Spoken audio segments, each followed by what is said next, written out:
Nous sommes dans les chroniques du clan Rochester. Avec nous, nous avons trois personnages. Le premier, c'est Magnus Thorvald de Rochester, joué par Kellox. Kellox, si tu peux nous présenter ton personnage. Oui, bien sûr.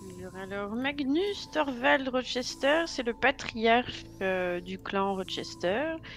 C'est un gars qui a un passé un petit peu mystérieux et tout le monde essaye de savoir ce qu'il cache.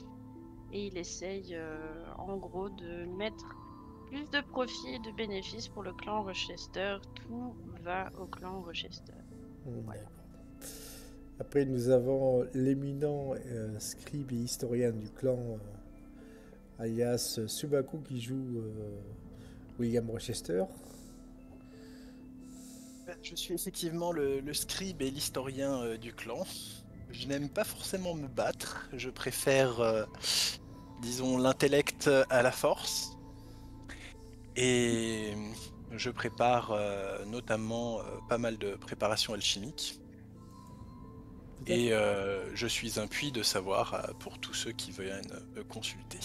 Ok. Et pour finir, nous avons Lou Solitaire, qui va nous présenter son personnage de Faustus Rochester.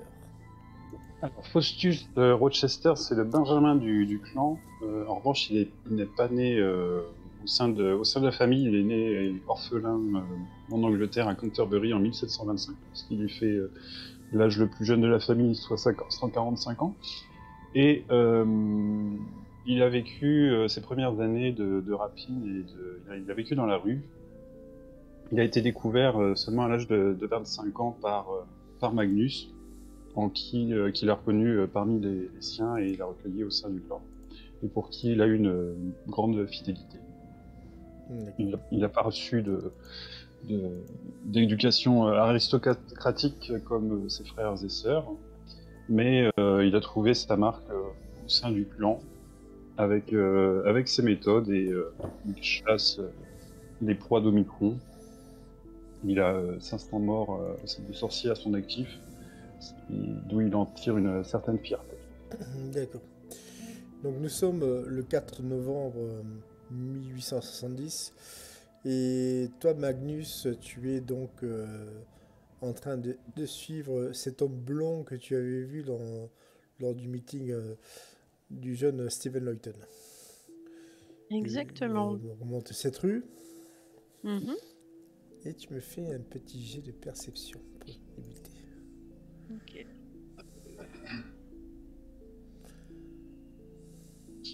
Je reprécise, comme la dernière fois, j'y vais pas avec mes gros sabots, hein, j'y Non. vais discrètement. Alors, perception, ça passe. Ok.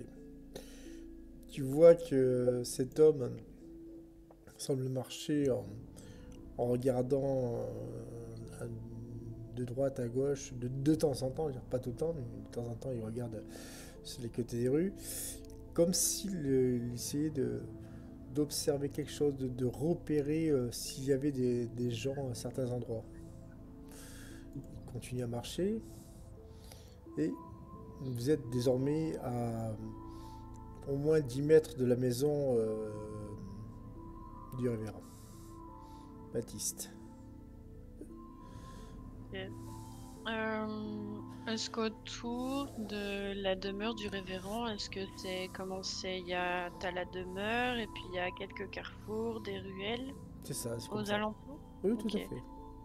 à fait. J'essaye de me cacher, enfin de rester dans le coin d'un mur, mais assez proche de la maison pour voir si ce personnage compte rentrer dans la demeure, justement, mais tout en restant discret à distance, quoi. Je Ok, regarde de loin dans une ruelle. ok. Au moment où tu t'attendais au début à ce qu'il aille vers la maison du juge, c'est vers cette maison de ce pasteur où il se rend tout compte fait.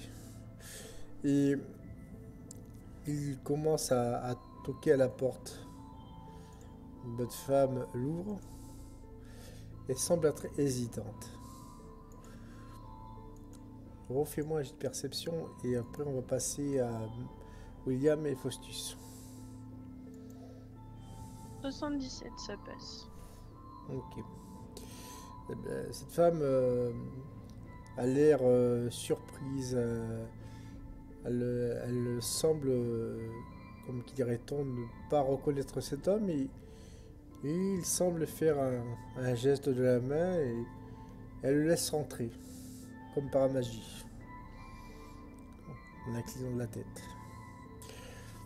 De votre côté, Faustus et William, vous avez, comme dirait-on, suivi les dernières instructions de Nergal. Et celui-ci est parti. Vous vaquez à vos occupations. Que vas-tu faire, William? Je pense que je vais aller me faire un encas. J'ai un peu les crocs. D'accord, tu vas. Je vais demander aux servantes de me servir à manger dans le petit salon. Ah non, mais de toute façon, elles sont là pour ça. Donc, du coup, a fortiori, elles s'exécutent sans aucun problème et te préparent quelque chose de copieux et de qualité. De ton côté, Faustus, que fais-tu? J'étais revenu avec le garde de la famille. Oui, avec Belford. Oui, non, à Belford, mais Jericho surtout. Ah oui, Jericho, oui. Et je crois que je l'avais pas encore interrogé sur ce qui s'était passé dans la journée, les exploits qu'il avait fait. Il est dans une petite chambrée dans le local du service de sécurité qui ne se trouve pas à l'intérieur du manoir même. C'est une petite maison qui est une annexe, quoi, parce qu'ils n'ont pas le droit d'entrer dans votre bâtiment à vous. Mm-hmm. Donc, est-ce que tu... Et alors eux, ils ont pas le droit, mais par contre, on a des servants qui sont partout dans la maison.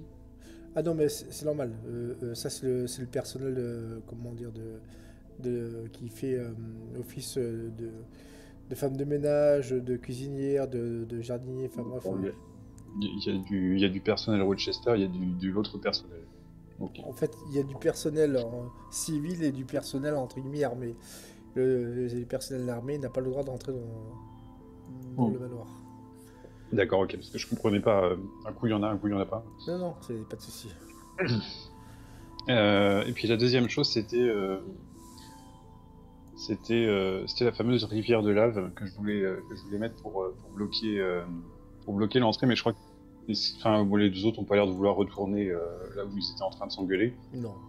Sachant que Nergal a mis les choses au point, à partir de maintenant, vous allez devoir vous plier, non pas aux exigences d'Abelford, mais au moins suivre ses ordres. Et lui, de son côté, n'est plus, comme qui dirait-on, obligé de vous fliquer, il va devoir vous aider. D'accord. Et ouais, Belford cherche pas à redescendre. Non, lui, il est parti fumer son cigare sur un balcon, et puis voilà. Je vais aller voir Belford et je vais lui dire, parce qu'on était très intéressé pour savoir ce qui s'était passé avec Jericho, et je vais lui dire que je vais aller prendre des nouvelles de Jericho et lui demander si... Donc tu vois, tu as Belford qui fume son cigare, il a toujours cet air hautain et méprisant. Oui, Faustus, que voulez-vous? Comme je le disais un peu plus tôt, j'ai ramené Jericho, et il m'a rien trop dit de ce qui s'était passé dans la journée, par rapport au mec qui l'a tué, et puis l'attention qu'il a fait porter sur lui et indirectement sur la famille Rochester. Donc j'allais prendre de ces nouvelles. Est-ce que vous voulez venir, comme vous aviez plein de questions à ce sujet? Oui, allons-y. Après tout, ça me fera du bien un peu de sortir. Tout à fait. Et donc du coup, tu vois Abelford qui te suit, et vous sortez donc du manoir. Vous allez dans cette petite bâtisse de maison qui sert de logis au personnel donc de sécurité. Et quand les gardes vous voient, forcément ils se mettent au garde à vous et vous ouvrent séance tenante la porte de ce logis. vous finissez par trouver donc Jéricho allongé sur son lit en train de dormir. Que fais-tu, Faustus? Ouais, je prends des nouvelles de lui auprès des gardes. Alors, Il va mieux. t'en as un qui te dit oui, mais monsieur, pour l'instant il se repose, mais de ce que j'ai vu, il a l'air en bon état. Ça fait combien de temps qu'il a? Ah, ça fait au moins 3/4 d'heure. Moi, je vais le réveiller. Je réveille. Allez le réveiller. Donc du coup, t'as Jericho qui se réveille, puis il te voit, Faustus. Oui, monsieur, excusez-moi, monsieur Rochester, je pensais pas que vous cuisinerez. Eh bien, c'était pour savoir ce qui s'était passé en ville. Vous avez sympathisé avec le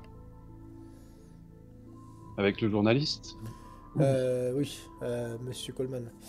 Ce qui s'est passé, c'est que je me suis rendu compte que il y avait ce Belforce là, qui manigançait un coup contre, à la fois contre monsieur Loyton et le gouverneur, et j'ai pris la liberté de prendre en chasse. Que dis-tu? Comment réagis-tu à ces paroles?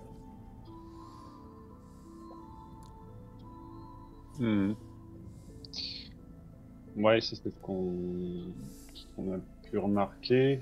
Enfin, ce que j'ai pu remarquer, j'étais dans la rue quand vous êtes sorti de chez le journaliste. Et qu'est-ce qui s'est passé ensuite? Eh bien, on les a poursuivis, ils nous ont tiré dessus, donc forcément, il a fallu qu'on se défende. Légitime défense, vous connaissez le truc, quoi. Et qu'est-ce que vous avez dit au constable? Constable, pas grand-chose. J'ai juste dit que cet homme était suspect, et que j'ai vu qu'il fallait l'appréhender. Et celui-ci, écoutez, était très ravi. D'ailleurs, même si je doute qu'il apprécie les Rochester, peut-être que cette action va peut-être être bénéfique pour vous. Faustus, à ces paroles, tu entrevois peut-être une manœuvre. Une manœuvre, non pas de séduction, mais qui pourrait te permettre de changer ton image de marque via Jericho. En t'affichant auprès du constable, c'est cela.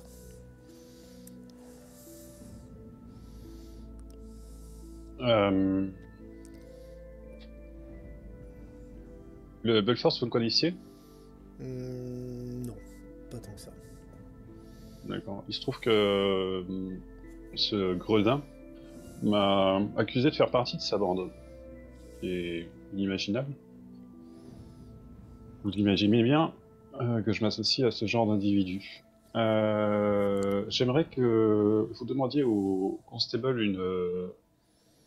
de discuter, de voir le prévenu et vous arranger pour que j'y sois présent. Je vais faire ça de suite. Donc tu vois Jericho qui se lève. J'ai encore une idée sur Jericho. Vous pouvez faire ça demain. D'accord. Ne vous inquiétez pas. Qu'est-ce que vous demandez le journaliste? Le journaliste m'a juste demandé comment, enfin, ce que vous comptez faire au niveau de la ville. Je n'ai dit que des banalités. Et de toute façon, je ne suis pas au secret des rois, donc je ne saurais dire plus que ce que vous m'avez dit. Le journaliste s'intéressait à la famille Rochester. Exactement.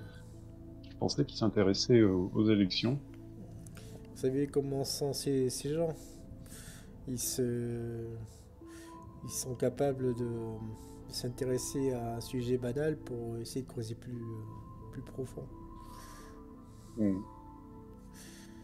Et tu vois que... Encore une chose. Oui. Je vous ai récupéré devant une maison au-dessus, un espèce d'hôtel. Oui. C'est... Qu'est-ce qui s'est passé dedans? Je... Je...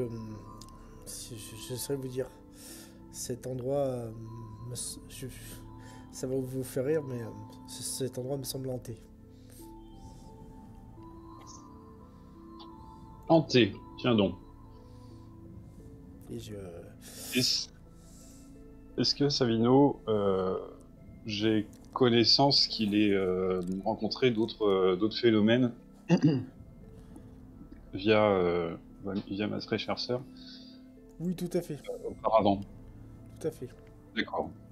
Eh bien, est-ce qu'il a connaissance qu'on a des sortes de pouvoirs ou des capacités spéciales? Il sait que vous êtes... que vous avez certaines capacités, mais le problème, c'est que c'est plus des suppositions. Enfin, comment dire, il ne connaît pas l'étendue, c'est ça que je veux dire. Voilà. Il sait que vous avez des capacités, mais il ne saurait pas dire qui est plus fort que qui. Voilà. Hanté, effectivement, j'ai vu le fantôme qui vous poursuivait. Je l'ai banni. Bien, vous m'envoyez ravi. Je vous remercie. Il vous avait laissé en sale état. D'accord. Nous allons... Il ne devrait plus vous embêter, vous faire de mal désormais. D'accord. Nous allons revenir sur Magnus. Magnus, tu es donc face à cette maison, enfin dans cette rue, je précise. Oui. Et tu vois cette bonne femme qui avait ouvert à ce jeune homme blond. Bref, on a ouvert la porte, elle est restée sur le pas de la porte à l'extérieur, sur le perron. Et que fais-tu? Est-ce que tu te diriges vers elle ou tu attends qu'elle rentre? Donc là, comment elle est? C'est-à-dire, elle est en mode en attente d'un événement, de quelque chose ou Non, elle a plutôt l'air d'avoir l'esprit hagard. Alors, je vais essayer de m'approcher un petit peu plus près pour l'observer, voir si elle n'est pas sous une emprise du style l'hypnose, quelque chose comme ça. Ok, donc tu vas me faire un jet de mental.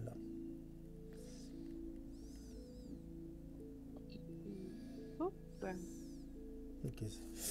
Et effectivement, elle est carrément sur ce qui semblerait être du contrôle mental. Ok. Est-ce que par rapport à mes pouvoirs, est-ce que j'ai quelque chose qui peut dissiper ce contrôle mental? Oui, tout à fait. Fais-moi juste un jet de mental, je te dis si ça marche ou pas. Ok.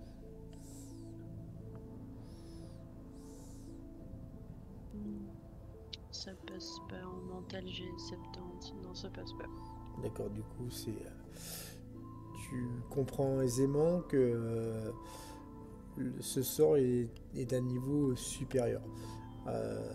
Tu pourras, si tu veux, tu peux recommencer ce sort tout à l'heure, mais avant ceci, tu vois qu'au niveau de la rue, il n'y a vraiment personne, alors que logiquement, on est jour de marché aujourd'hui. Et que cette rue où tu te trouves, comment dire, est adjacente à la place où il y a le marché, quoi. Ok, donc normalement, il devrait y avoir beaucoup d'allées et venues. C'est ça. D'accord. Bah, j'observe un petit peu. Est-ce que je peux sentir s'il y a comme une espèce d'aura malveillante ou quelque chose comme ça qui traîne aux alentours? Eh bien, tu vas me refaire un jet de mental pour ceci. Ouais, Ok. ça passe. Eh bien, pour te répondre à ta question, oui, il y a une aura malveillante, mais elle est vraiment très faible. C'est plus d'ici quelques rues où elle se trouve. Par contre, l'aura que dégage cet homme et plus une aura divine. D'accord. Ok. Bah, je reste. J'attendrai mon tour prochain pour relancer le sort, mais je reste toujours à l'affût Ah et bah tu peux j'attends relancer maintenant, autant le refaire maintenant. Là, et ça passe. Là, ça peut. Donc, du coup, tu vois cette bonne femme qui finit par reprendre ses esprits et tu es quelques pas d'elle. Ah, elle est, comme dirait-on, surprise. Oui, bonjour, bonjour monsieur. Vous voulez voir le pasteur? Bonjour, oui, bien sûr, mais il me semble que monsieur est déjà en visite. Vous avez fait rentrer son rendez-vous, il me semble. Mais tout de même, non, quand même. Non, mais non, vous êtes la première personne qui vient me visiter. Vous devez vous tromper, madame. Monsieur, excusez-moi. Vous vous souvenez pas d'un homme blond, assez charismatique, qui est venu vous rendre visite un peu plus tôt? Elle réfléchit. Et puis au moment où elle était sur le point de te répondre, non, je sais pas, quelque chose qui cloche. Et là, elle s'assoit. Vous vous sentez bien, madame? Je, je vois pas. De ton côté, William. William, tu as mangé, tu t'es reposé, et que fais-tu du coup? Ben, il faut qu'on apporte la tête du vieux juge à Nergal. Tout à fait. Donc il va falloir qu'on commence à exposer un petit peu ses torts et ses travers, histoire qu'il se fasse lyncher par la foule. Exactement, sachant qu'en plus, son meeting est dans 2 jours. Maître Faustus, je vais voir. D'accord. C'est lui le spécialiste des basses besognes. Du coup, Faustus, au moment où tu finis par sortir donc, de ce logis, que tu allumes une cigarette et que Belford est avec toi, vous apercevez tous les deux William. Faustus, oui. l'homme que je cherchais. Pour tester une nouvelle potion. Non, non. Alors, nous devons mettre à mal la réputation de ce cher juge. Auriez-vous des idées?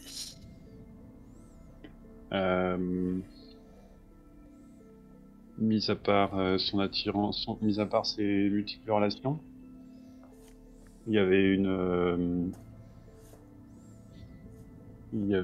jeune femme qui était tombée enceinte, a priori de lui, suivant la rumeur populaire. Et les rumeurs, c'est très bien. Les amplifier serait une bonne idée, non? Peut-être même y apporter quelques preuves? De ci, de là. On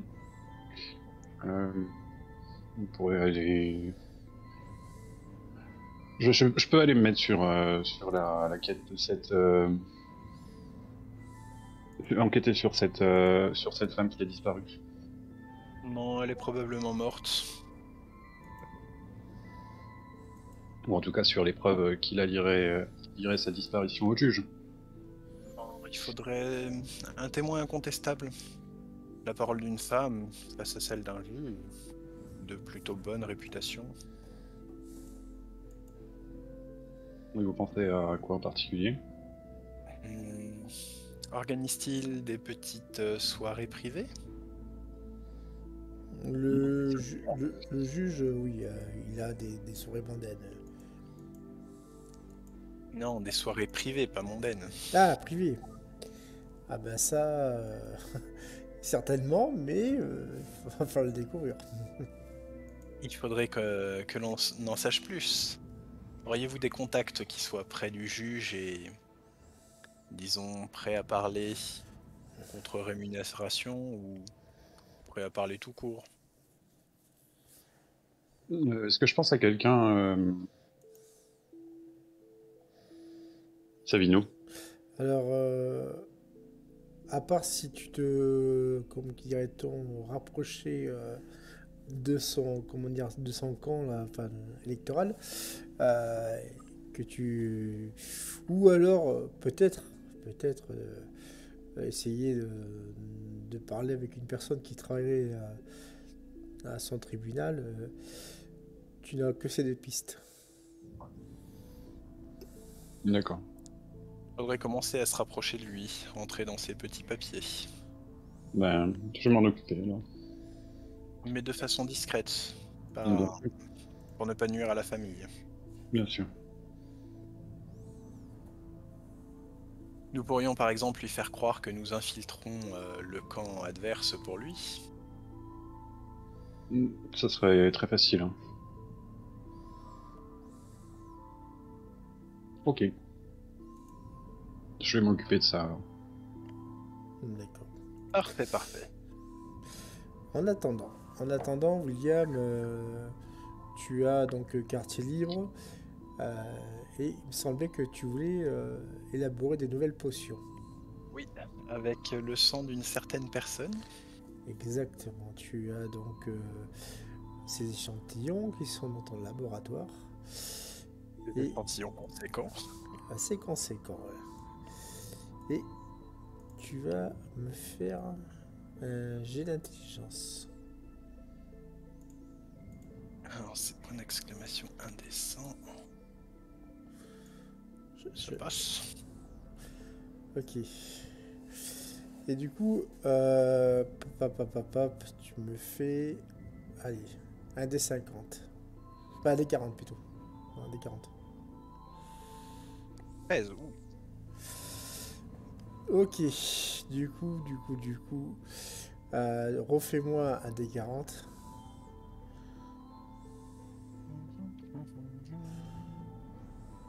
Ouais. 28. Eh ben, tu additionnes donc le 28 et le 13. Et ça te donne. 41. Voilà, du coup, ça te donne ce que. Enfin bref, le taux de mana que tu peux récupérer avec cette potion. C'est des potions normales du coup. Ouais. T'avais dit que c'était des plus 60 avec le sang de vampire. Ça, c'est quand il se nourrit. Ah, Mais sachant que là, pour l'instant, ta potion n'est que niveau 1. Tu pourras l'améliorer plus tard en y rajoutant d'autres ingrédients. Et, euh, et elle te donnera, comment dire, plus de mana, quoi. Tu vois ce que je veux dire, c'est évolutif. voilà, c'est de l'expérimentation pour l'instant. Pour l'instant, ce n'est que de l'expérimentation. Quand j'aurai trouvé la bonne recette, j'en ferai des meilleures. Voilà, exactement. Mais c'est déjà pas mal. Enfin, un peu mieux que la normale. Voilà. Donc du coup, tu es dans ton laboratoire. Que vas-tu faire de plus, à part cette petite potion? Sachant qu'Abelford est dehors, il est même parti, de ce que tu as vu, il est parti en ville. Donc tu as quartier libre. Ouais, mais retourner à la crypte, ça va... Enfin, au sous-sol, ça va générer des tensions inutiles. Tout à fait. On va obéir à Nergal pour le moment. Oui. Pour le moment. Donc, que puis-je faire?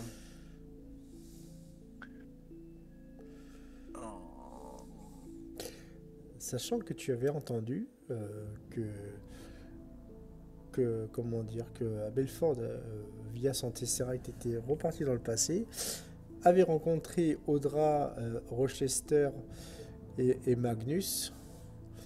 Donc 100 J'ai ans. entendu ça, moi. Ah ouais, il l'avait dit. Il me semble qu'il avait vécu ça quand j'étais à la cave, et puis qu'une fois sorti, il était tout de suite arrivé, du coup... Je pensais que mon personnage n'était pas au courant. Donc Oui. il l'a appris après.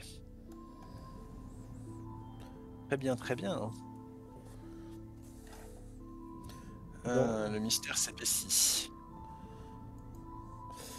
Et donc du coup, de ce que tu avais compris, c'est que l'attitude d'Audra envers Magnus était assez bizarre, au dire de Belford. En même temps, sa propre attitude à lui était un petit peu bizarre également. Voilà. Donc, pour mon personnage, il va pas pouvoir en tirer grand-chose. Mais tu peux, via un jet de fouille, aller à la bibliothèque donc du manoir et essayer de faire une enquête là-dessus. Ah, j'avais déjà fait une enquête là-dessus. Oui, mais au niveau de la date précise, t'avais pas la date précise par rapport à essayer de trouver. Alors, je veux bien retenter le coup si ça m'apporte des chances de réussite supplémentaires. Exactement. Et donc du coup, tu vas me faire ton jet de fouille. Ok. Tu tombes sur un extrait de journal, journal d'Audra, où elle parle de la visite de Magnus dans ce manoir. Et il est dit que Magnus est pour elle un hôte exceptionnel. Chose assez étrange, car logiquement il devrait être en dessous d'elle au niveau de la hiérarchie. Oui.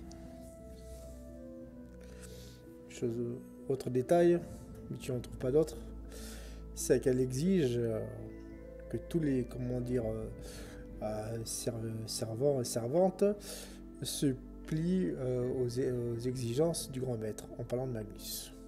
Mais t'en apprends pas plus.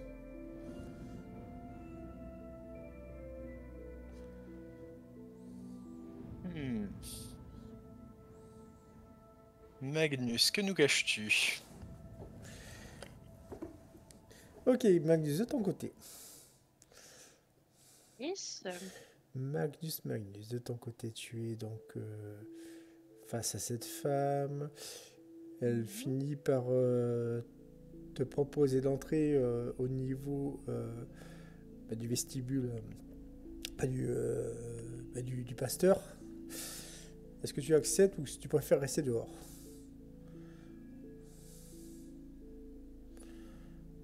J'accepte et je reste vraiment très vigilant. Ok. Tu rentres, c'est très bien décoré, c'est à la fois, bien élaboré mais très sobre à la fois. Tu vois, t'es vraiment dans les maisons d'un pasteur protestant. Et tu entends un bruit comme une sorte d'éclair.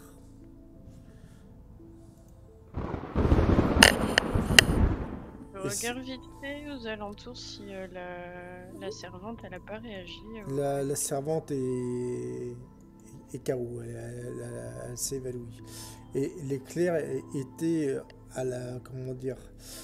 s'est déclenché à l'intérieur de la maison, au premier étage. Je vais monter du coup. Tu montes. Tu as une certaine appréhension. Tu commences à avoir le cœur qui bat. Okay. Tu montes les escaliers. Ouais, en marchant lentement, je dis juste à voix haute. J'appelle le révérend. Je fais révérend. Tu n'as aucune réponse.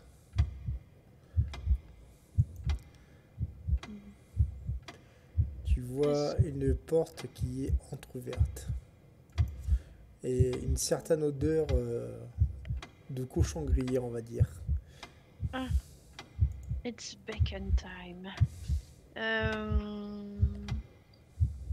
Alors, avant d'ouvrir, j'essaye de m'imprégner de l'atmosphère. Est-ce qu'il y a toujours cette aura divine que cet homme blond Elle est toujours là. dégage? Elle est toujours là.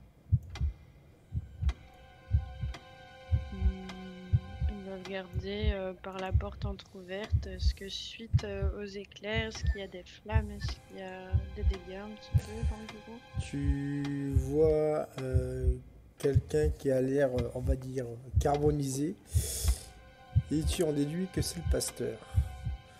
Au-dessus de lui, cet homme blanc se penche et semble, comme dirait-on, tracer des, comment dire, des motifs, des mots dans une langue totalement étrangère au genre humain, parce que tu reconnais les Nokiens, c'est-à-dire la langue des anges. Et ça te brûle les yeux, tu perds la vue. Pardon. Non mais brave. Bah, je vais rentrer en trompe dans la pièce pour l'interrompre. Je m'adresse à lui directement et je lui dis qu'est-ce que tout cela signifie? Qu'est-ce que vous faites ici? Eh bien. Vous en avez 8 ans, Magnus. Vous ne savez pas que les gens s'occupaient de la sale besogne que nous devons faire, à savoir carboniser des mortels. Vous savez, celui-ci était à 2 doigts de commettre l'irréparable. Venez. Et il te pose la main sur l'épaule et vous êtes téléporté. Vous avez tué au beau milieu d'une forêt. Ok. Ici, nous allons parler sans qu'il y ait la moindre interférence. Qu'est-ce que j'ai cru comprendre? Faustus, tu te mutes, donc FK. Et William, tu te mets. Je vais te mettre en. Non, tu te mets en sourdine. Ok. Bon. Je ne vais pas aller par 4 chemins. Je ne suis pas ici pour être en guerre. Nos camps sont, comme qui dirait-on, opposés, je le sais. Mais il est inutile de nous battre, surtout pas pour une vie comme Barito Case. J'ai cru savoir que vous avez votre propre plan en ce qui concerne les Rochester. Mon cher Magnus, ou devrais-je dire Thorvald Leifson. Ah, je vois qu'on ne peut rien vous cacher. Je vois que je commence à être un peu connue dans votre milieu. Mais pourquoi ne pas s'attarder sur cette ville? Qu'avez-vous en tête? Ce que j'ai en tête, c'est juste récupérer un certain livre. Et tu vois qu'il a un livre impie qui était très certainement dans la bibliothèque du pasteur. Fais-moi juste vite un jet de mental. Ça passe tout juste. Tu reconnais... Non, ça passe pas, pardon. Ça passe pas de 9. Okay. Je sais. Tu reconnais un ouvrage des plus déroutants. À l'instar du livre d'Aibon et du Necronomicon, il s'agit d'un ouvrage encore plus rare. Le livre Les mystères de la vie. Cet ouvrage peut à la fois contenir des incantations des plus odieuses, mais aussi ouvrir les portes de l'enfer. Ce que tu sais, Magnus, c'est que ceux qui ont eu cet ouvrage ont provoqué les pires catastrophes à travers l'histoire. Que fais-tu? Je le regarde et je demande mais Qu'est-ce que vous comptez faire avec ce livre? Le mettre en sûreté, je suppose. Je vais devoir le sceller. Cependant, je vous propose un pacte. Mhm. Nous pouvons le sceller mutuellement, D'accord. mais aucun d'entre nous ne devront le récupérer tout au moins par avant 50 ans. D'ici là, vous pouvez agir à votre guise dans cette ville, ça m'est égal. Moi, je n'étais venu que pour ce livre. D'accord. Et le sceller, la seule manière de le sceller, c'est vraiment de le faire ensemble. Ouais. Tout seul, c'est pas facile. Il peut le faire tout seul, mais ce sera plus facile avec toi. Est-ce que Omicron est au courant de ça? Micron est au courant de beaucoup de choses. Mais je doute qu'il savait que ce pasteur avait ce livre. Sinon quoi, ils auraient dépêché leur assassin pour régler la question. Vous le savez mieux que moi, mon cher Magnus. En effet, en effet. Je vous avoue qu'Omicron, même si ils sont bien gentils, ça commence un peu à me peser. Oui, ce livre est assez embêtant, il est vrai. Je vais Ok. faire un jet de psychologie. Ok. D'accord. Judicaël, car c'est son nom, archange de son état, ne relève pas tes mots par rapport à ta lassitude de Micron. Il se contente simplement de mettre la main au niveau de ce livre, et je suppose que tu vas en faire de même.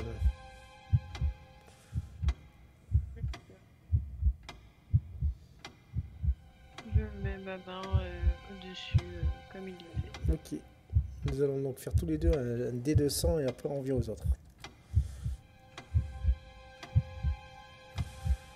Ok, à toi. En effet. Le livre commence à se sceller et il disparaît. Et tu vois ce Judicaël qui semble aussi disparaître. Et il te sort, n'oubliez pas, avant de disparaître, je veux dire, dans 50 ans, pas avant 50 ans. Et il claque des doigts et tu te retrouves en pleine rue au niveau de Brighton Hills, dans une rue cachée évidemment, sans que personne t'ait vu. Eh bien, je m'en vais retourner Au au manoir. manoir comme si de rien n'était. Ok.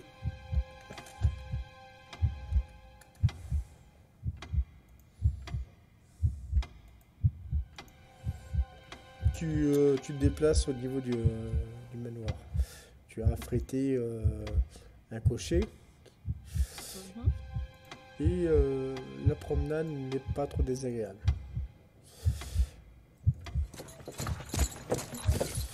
Ceci dit, fais-moi un jet de perception. Ça passe. Tu vois, donc qui dirait-on, les paysans vaquent à leur occupation. Tu reconnais 3 femmes. Et celles-ci sont assez, comment dire, atypiques. Ce ne sont pas des mortels, évidemment, tu les reconnais.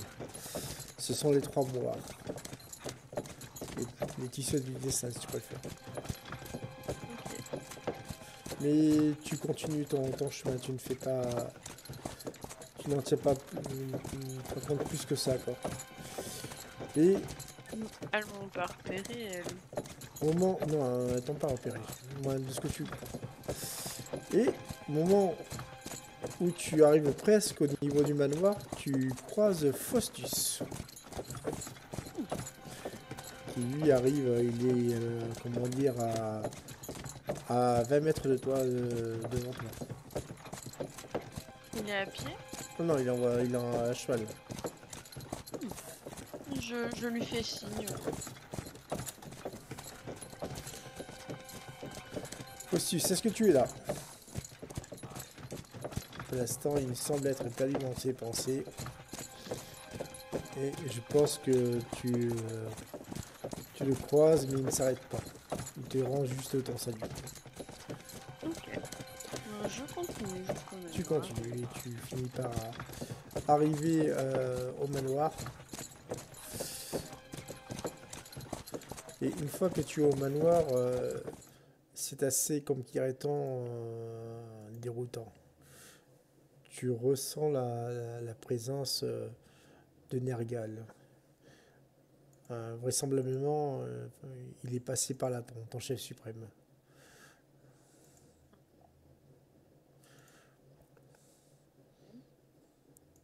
Je descends et je reste un peu méfiant quand même, parce que c'est étonnant de sentir cette aura de Nergal chez moi. Surtout que pas du genre à se déplacer pour rien. Exactement. Au moment où tu es dans le manoir, tu entends des bruits assez particuliers que tu reconnais. C'est William qui est en train de faire ses propres expériences au niveau de son laboratoire. Que fais-tu? Tu vas le voir direct? Ouais, je pose mon manteau, mon chapeau, je monte. Je regarde à travers la pièce, voir quel type d'expérience il est en train de faire encore. Oh, il est juste en train de faire des sortes de potions. Enfin, Je m'approche de lui et je lui fais William, vous vous amusez de nouveau, je suppose. William? Ah, Magnus. Hmm.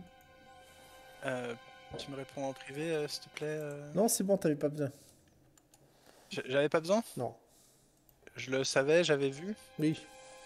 D'accord. Ah, Magnus, vous tombez bien. Bougez pas. Je prends une ficelle, je l'enroule autour de son bras, c'est pour faire un petit garrot et j'approche une seringue. Magnus, tu vois que William est peut-être prêt à faire ta prise de sang mensuelle. William. Je prends juste un Non, échantillon, non. ne bougez pas. Ok, mais faites vite. Vous savez que j'ai horreur de ce genre de choses. Donc du coup, William, tu fais ce prélèvement. Que fais-tu après? Je le stocke dans une fiole étiquetée. D'accord. Je vois étiqueté. Oui, j'essaye de voir étiqueté avec bien sûr mon code personnel, bien sûr. Oui, oui, oui. J'en prends une goutte, j'essaye de voir s'il y a des problèmes dans son aura magique. Non, aucun. Tout va bien pour vous. Comment ça se passe en ville? Bien écoutez, discours barbant, voilà, de ce jeune représentant qui pense avoir toutes les clés du monde pour remplacer le maire, évidemment. Il va falloir qu'on les lui fournisse. Évidemment, évidemment. Ordre de Nergal. Comment? Il veut la tête du juge. Oh. C'est pour ça que j'ai senti sa présence. Mhm. C'est juste ça qu'il veut. La tête du juge. Rien d'autre. Oh, entre autres. Mhm. Il a de nombreux appétits. Je vais me Mais pour le moment, la tête du juge et notre mission font tout ce qui l'intéresse de notre part. Et qu'est-ce qu'on a en échange?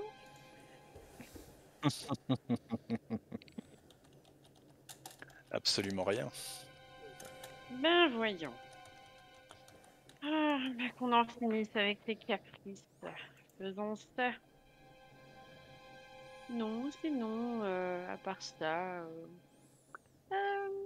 une personnalité assez intéressante, je dirais. Intéressante. Une personnalité intéressante? Tout à fait. Ah, et pas besoin de s'en faire pour le révérend. Il est bien mort. Je suis arrivée trop tard. Trop tard. Vous alliez le tuer? Pas du tout, je voulais lui poser des questions. euh, Et quand je suis arrivée, quelqu'un était déjà passé et... Comment dire? Le bougre a fini comme un cochon rôti à la broche. Voilà, Merveilleuse. voilà. Mhm. Donc bon, Cependant, personne ne vous a bien vu entrer dans cette demeure. il n'y avait personne en ville. C'est ça qui était étrange. Pour un jour de marché en plus, Hmm. c'est très Et bizarre. avez-vous une idée de l'auteur de cette rôtisserie? Moi, c'était un homme assez étrange. Je l'ai aperçu rentrer dans la demeure, mais après, au moment où je suis arrivée, c'était déjà trop tard. Je devais déjà m'occuper de sa bonne, qui était en train de tomber dans les vapes. Et c'est à ce moment-là que j'ai entendu un éclair et je suis montée et j'ai vu ce révérend rôti comme un cochon sur son siège. Le Hmm. malfaiteur était déjà parti. Elle me dit la vérité. Non, tu devrais dire. Il me dit la vérité, oui, pardon. J'ai de psychologie. Peut-être. Ouh, ça doit être une bonne réussite, ça. Oui. On va dire que pour certains détails, oui, et pour d'autres, t'as l'impression que c'est Pinocchio. Vraiment, vous êtes arrivé trop tard. Sur quel détail j'ai des détails sur ça ou Les derniers, quoi. donc sur en dernier t'as dit quoi, Magnus? En dernier, j'ai dit que Il était arrivé trop tard et qu'il savait pas ce que l'autre avait fait, quoi. voilà, je suis arrivée trop tard à la maison du révérend, que la bonne était en train de tomber dans les vapes. Au moment où je me suis occupée d'elle, il y avait un éclair, et quand je suis arrivée pour voir l'origine de cet éclair, et ben, je suis arrivée dans la pièce, le révérend était complètement carbonisé, et il n'y avait plus personne. Plus personne, vraiment. J'ai Bah, de tout ce que mental, je dis, William. euh, J'ai le mental.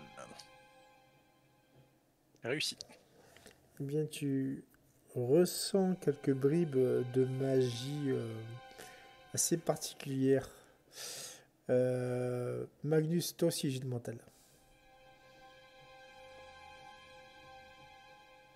ça passe. Mais qui disparaissent aussi sec. Tu as senti un élément de magie émané de Magnus qui était contradictoire, mais tu n'as pas eu le temps, on va dire, de l'étudier et, et même de savoir de quoi il s'agissait. Mais ce détail quand même te trouble.